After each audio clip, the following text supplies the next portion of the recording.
Living in the Bahamas, $260 is absolutely no money. None.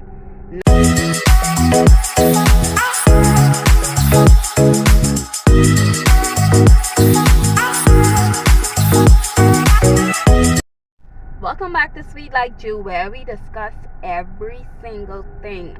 As you guys can see, we're still trying to get these 100 subscribers. If you guys can share this video, share it with somebody. But today, we're going to get into a story time. And this story time, I'm hoping that today this could be an inspirational story to somebody, because I know somebody need to hear this today. I prayed and I asked God, I say, give me a topic today to talk about, and he placed this in my spirit. So let's get right into this video. I'm not even going to pause it. Let's get into this video, and we're going to talk about this time where my faith was tested, and this was a turning point in my life. And at this point in my life, I knew that God, he had his hands on me. So let's get into this. First, I'm going to talk about how I was working at this job, and the job was stressful, and at the time I was only making $260 a week, y'all, and that was rough. Living in the Bahamas, $260 a week is no money. I'm not knocking anybody who works and makes minimum wage, but to be honest, it's not a lot. Even if you don't have any kids, and y'all excuse the little noise in the background because my AC on. You know, you girly, you can be sweating in this car. The devil is a liar.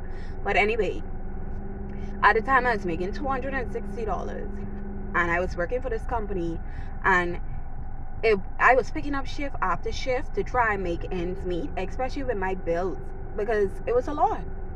To be honest, it was really a lot. And picking up shifts, chasing the money, and the money still wasn't adding up. That's why I tell y'all, chasing the money only can run from you.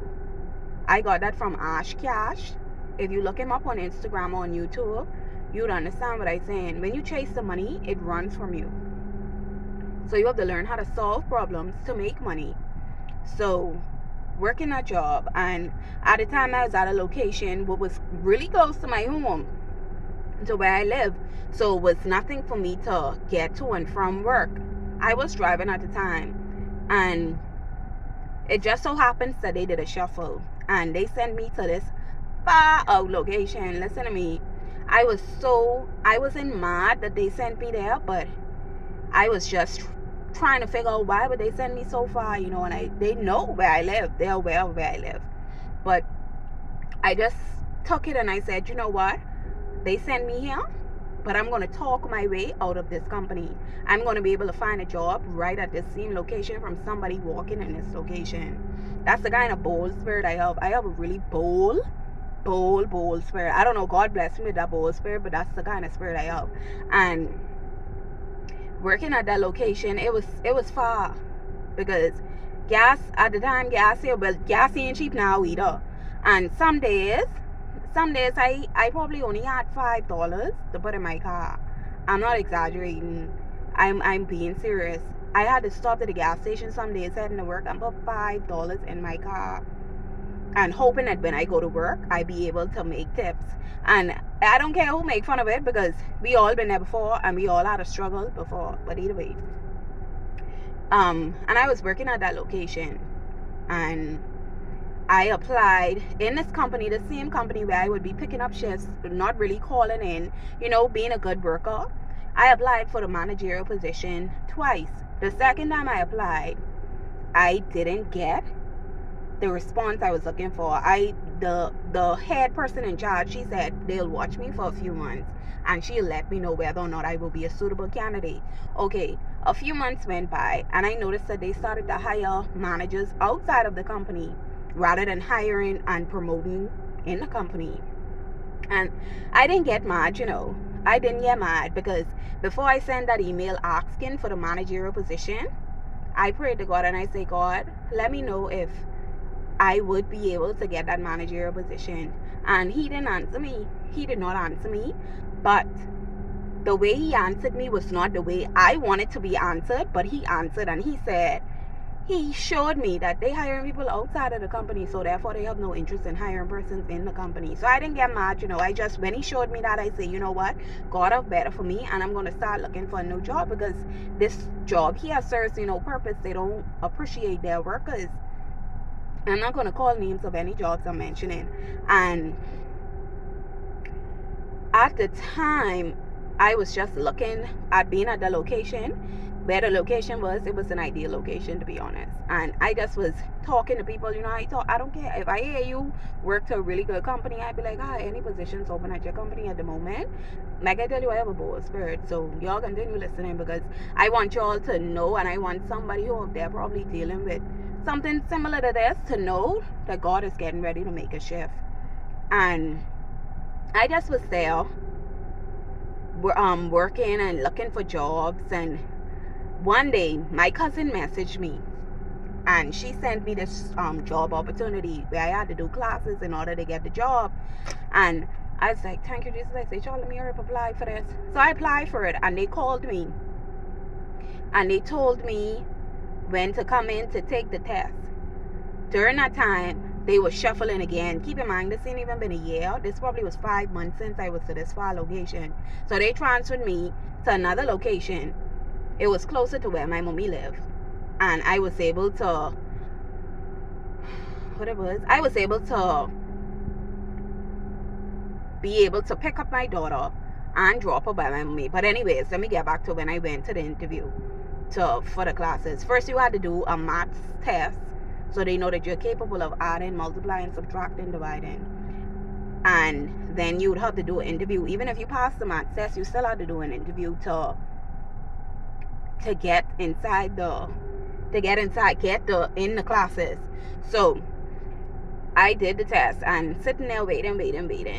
They calling off the names, and I ain't had my name yet. So I really scared. I saying, oh God, I say, oh Lord, don't tell me I ain't get this. So the last name they called, when they say Juliet Nugent, Lord, my heart dropped straight into my bongi. But I was happy. But that wasn't all. You still had to do the interview. So I did the interview, and the interview went great. But at the end of the day, whatever for you, it could be for you. So if that wasn't for me, I wouldn't have gotten in. It was out of 500 applicants. They picked 13 people. So I know that was God's favor at the time. And I did the interview, and I went to work the next day like everything go, because like I tell you, it ain't nobody business. If you applying for another job, that ain't nobody business. Don't tell nobody when you're gonna do something. Don't tell no one. My mommy didn't know until the day before my interview, because I needed her to keep my daughter. But other than that, she wouldn't have known until I got the job. But I went to work the next day, and when I went to work the next day, I was working, and I hear a call. So I say, after I serve the customer, and I pick up the call, and when the lady said, she say, hi, Miss Nugent, you passed the interview. Would you like to be able to do the classes? Listen to me. I know that woman thought I was crazy, but I started shouting, started screaming, everything. I started doing everything. I started shouting, I said, thank you, Jesus. So I got the thing to do the classes. Let me fast forward the story. So this don't be too long. But I was able to carry my documents in to do the classes. And this company that I work for, they don't really promote students going to college or whatever. That's something they don't like you to do. They just want you to work.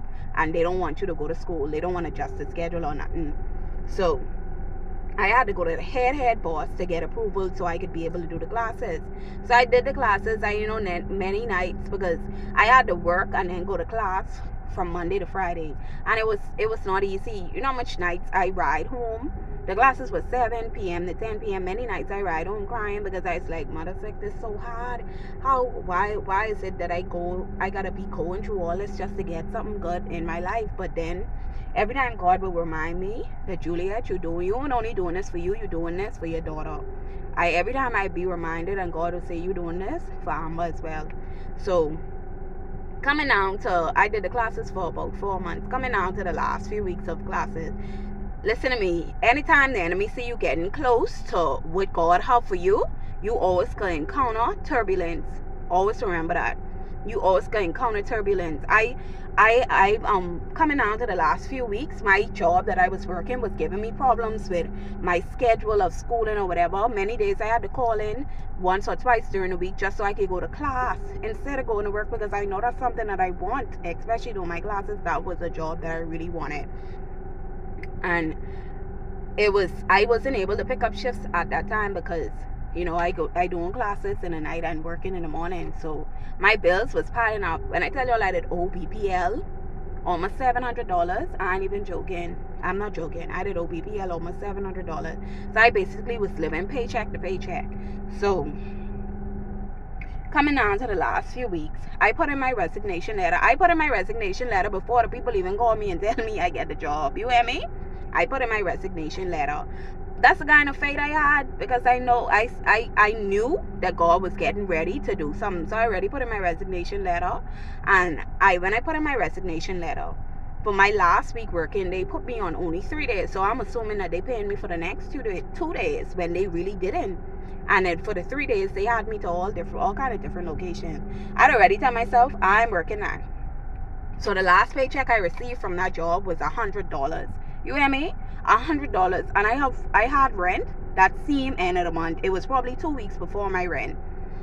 Plus, remember y'all, I tell y'all my BPL bill was almost $700. So they called me and told me, when they told me I could come in because I got the job, I say thank you, Jesus. My first day working, it was my daughter's birthday, but I got a cake or whatever. I said, yeah, I was in there to throw a big party, but God knows my heart. And at the time, I was in that month, I was late on my rent. I was behind on my bills, and the previous job I was on only paid me $100. It was hurtful, honestly. It was hurtful. It was painful. And I kept asking God, I say, why going through all of this? Why am I going through all of this? And he never answered me. And just to make it clear, my first paycheck that I got from my new job, my first paycheck, I pay my BPL bill and I pay my rent.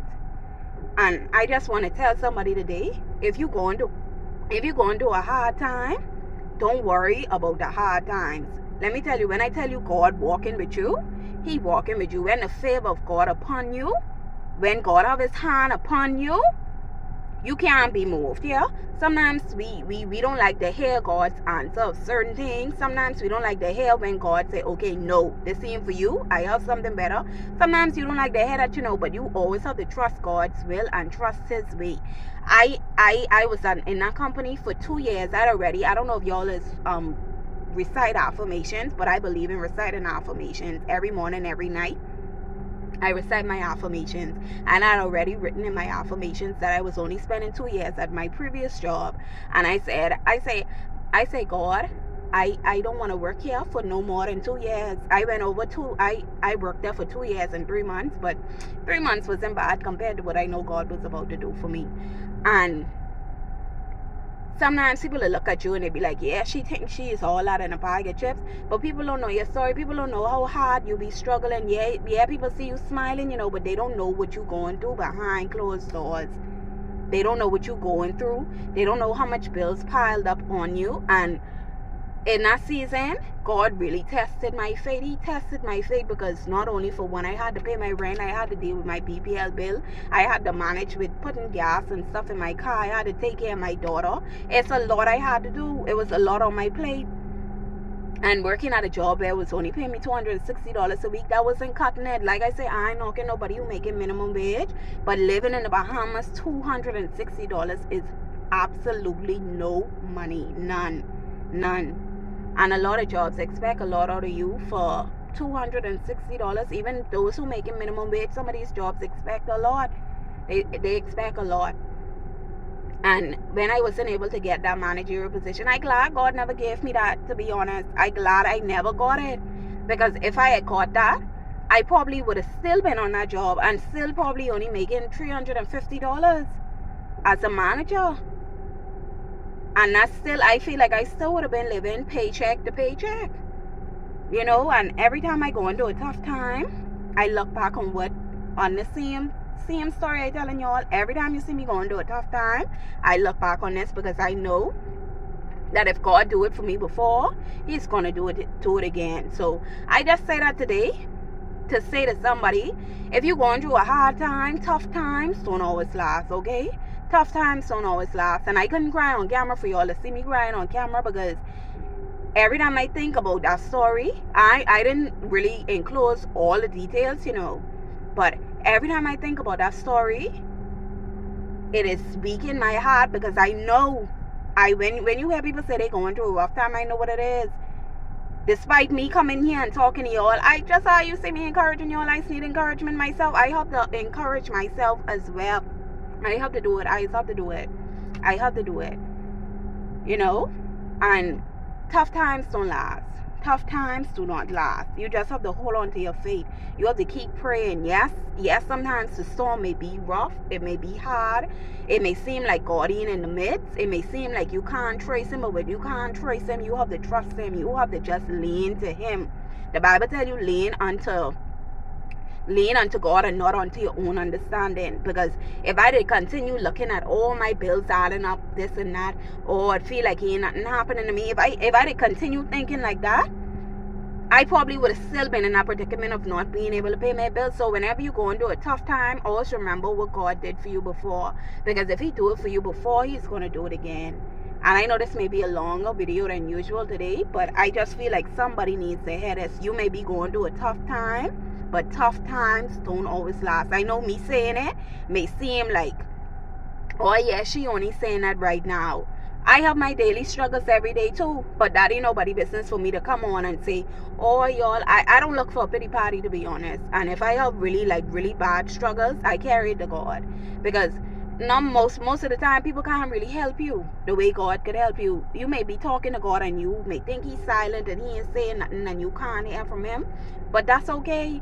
God hears and answers every prayer. If you're struggling today, the struggle won't always be forever, okay? You may be struggling. Many persons lost their jobs through the pandemic. A lot of persons lost their jobs, and that's okay. Because so you have so many people who lost their jobs for not one day they going hungry. Shout out to the people who have support systems, and people who they could depend on. But this season, God really showed me who was for me. And in that season of even me getting a new job, God showed me persons in my life who really didn't need to be in my life. And I don't hate them. Another thing I wanted to touch on with y'all. Sorry for touching my nose. Another thing I wanted to touch on, y'all don't hate people. Don't hate people. When people do you wrong, don't hate them. Because it ain't them, it's the spirit inside of them. I ain't no preacher, but I'm telling you, I had to learn that. When you see people do you wrong, when you see people jealous of you, envious of you, people doing bad things towards you, it isn't them. That's that spirit inside of them, and you just continue to pray for them. Just continue to pray for them and ask God to remove that spirit, because it isn't them. It's that evil spirit that's taking over, and they let the devil use them. But all of that is a part of your story. Believe it or not, all that is a part of your story, because God makes everything, the good and bad, work together for your good. So all of that, people doing you dirty, people talking about you, and I don't care what people say about me. I know what it is to be down, but I don't care what people think about me. People will talk if you rich, people will talk if you ain't got no money, people will talk if you're skinny, people will talk if you're fat. So always remember, don't care what people think about you. God knows you, and God, listen to me, God values you so much. He values you so much, so you don't have to care what people think but you. Why you think I'm such a bold person? I can come on here and I can talk to y'all because I don't care what people think but me. I know God. I know what God thinks of me. I know that God favors me. I know that God has his hands upon my life. And when you start to change your mindset and think like that and know that the Most High have his hands on you, trust me, the Bible say God will make your enemies your footstool. Believe me here. Believe me, God will make your enemies your footstool. And don't worry about people laughing at you. You may be going through tough times. People may be calling you, asking you, boy, you get a job yet, you get this, you got that, and they going rock and reporting to other people. But don't worry about that. Don't worry about that. Listen to me today. I am not a prophet of God, but listen to me. Faith is the substance of things hoped for and the evidence of things unseen. Listen to that. Hear me today. Hear me today when I tell you that. And I just hope this video touch somebody. I hope this video be an inspiration to somebody, to see my regular video. I hope y'all watch it to the end. And until next time, thank you for watching. Speed like you.